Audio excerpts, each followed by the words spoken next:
and he is not afraid to just go ham. And that's what I think makes him so scary. Ironically, I talked about there is not a player alive who's not afraid of Ryan Hart. Ryan Hart is also, in my mind, should be afraid of Ryan Hart. Sometimes he is his own worst enemy by going for some of those crazy reads, going for a clutch uppercut in a surprising situation. And sometimes he does pay the price for that when it might have been preferable to go to a slightly more conservative option.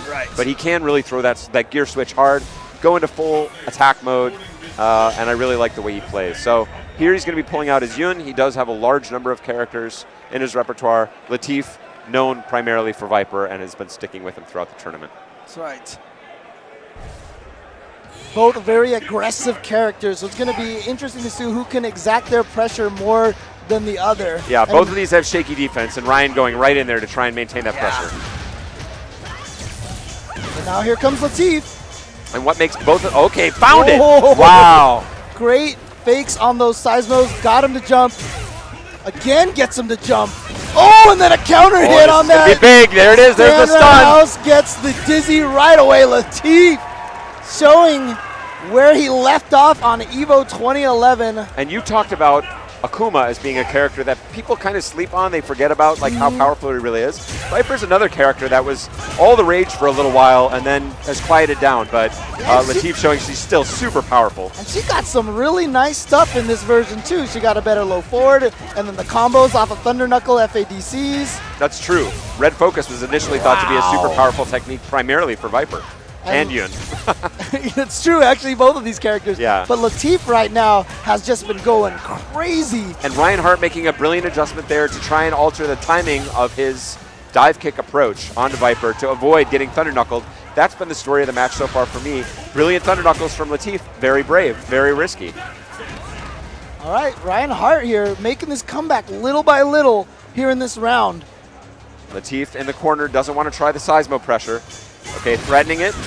Oh, just from the front. He tried to challenge it or maybe block the wrong way, but... It could be. I got to think that Ryan would have guessed that Latif wanted out of the corner for free and that he would be coming from behind. Latif smartly trying it from the front and finding pay dirt and able to close out that round. Ryan looking in a calculating mood here, perhaps a little bit surprised by something he saw in that first game. Yeah, it looks like he's gone to character select. As you said, he's got a bunch of characters in his repertoire. Will it be Sagat? Yes, it is indeed Sagat. I anticipated this might be the case. This is not an easy fight for Sagat. No, I do think he has a general kind of control, but Viper has a lot of unusual options, particularly against the kind of fireball pressure that Sagat wants to play. But this is the kind of character that has the uppercut that he wants, a really, truly powerful uppercut.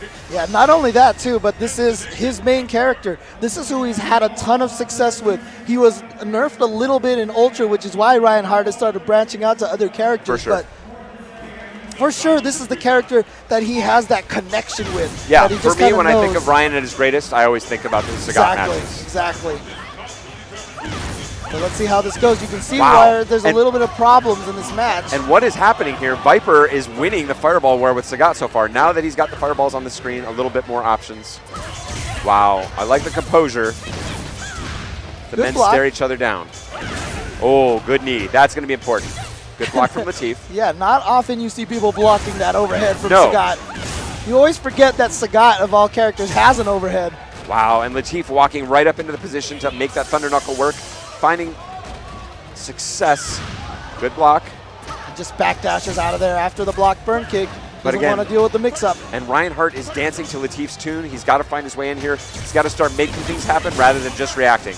Trying to get through there, yeah, but the seismo pressure from Latif has been ridiculous. And Latif very smartly calculating that these trades are going in his favor. He gets a nice knockdown out of the air, and he has the life to give in this situation. And you see him walk into the EX Tiger Knee range of Ryan Hart, basically saying, I know you want to do this to get through my seismo, so I'll walk up and make you waste your meter and block it. There's that, and then there's also, I know what you want to do, and that is going to be right now sending it to match point for Latif.